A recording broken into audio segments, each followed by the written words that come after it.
Hey everyone, welcome back. Ready for another deep dive. Absolutely. Always ready to geek out a bit. Today, we're tackling a concept that's, well, it's kind of a cornerstone of business strategy. You ready for this? Hit me with it. It's minimum efficient scale. But don't worry, we're going to break it down so it's not just some boring business school jargon.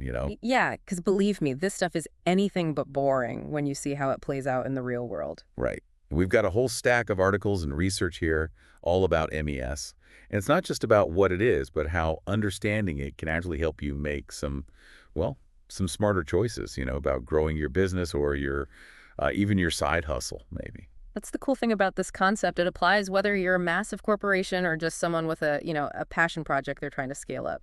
So let's give everyone a quick rundown. Like, what exactly is minimum efficient scale? What are we even talking about here? Okay, so think about it this way. We all know about economies of scale, right? The idea that as you produce more of something, the cost per unit goes down. You're spreading those fixed costs over a bigger output. Right, right. Like, think about baking cookies, right? If you just bake like 2 cookies, each cookie is going to be pretty expensive. But if you bake a whole batch, a dozen, 2 dozen, that cost per cookie starts going down. Exactly. But here's where MES comes in. It's not just about producing more, it's about finding that sweet spot, right, where your costs are truly minimized.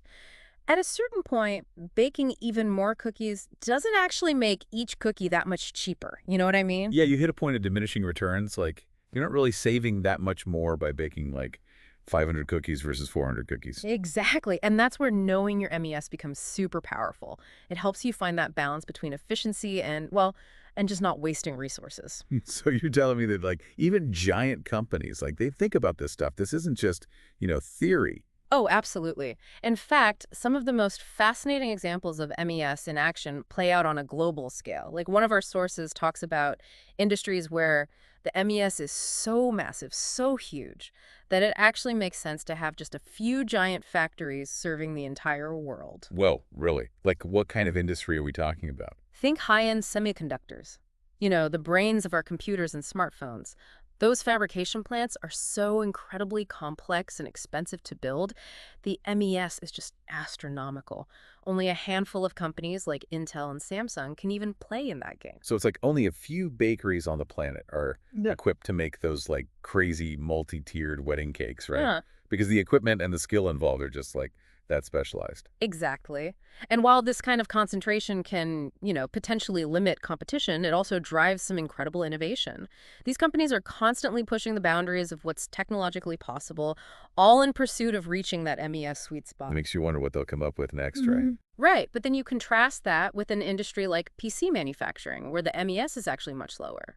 Companies like Dell and Lenovo, they can have multiple factories all over the world. Oh, so that's why they can be more responsive to like local demand and stuff. Exactly. They can also hedge against things like currency fluctuations and maybe even political instability in certain regions. It's a totally different strategy driven by, you guessed it, MES. Okay, so this is all fascinating, but I think our listeners are probably wondering, like, how does this apply to me? I'm not running a global semiconductor company. That's the beauty of it. MES isn't just for corporate giants.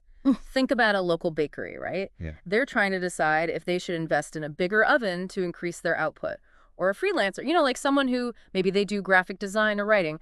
They're trying to figure out how many projects they can take on at once without sacrificing quality or burning themselves out. So it's all about finding that sweet spot, that balance between doing too little and being inefficient, but also not spreading yourself too thin, right?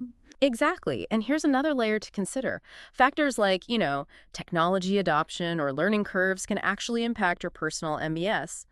Investing in automation or learning new skills could change your sweet spot, allowing you to take on more without sacrificing efficiency. Whoa, mind blown.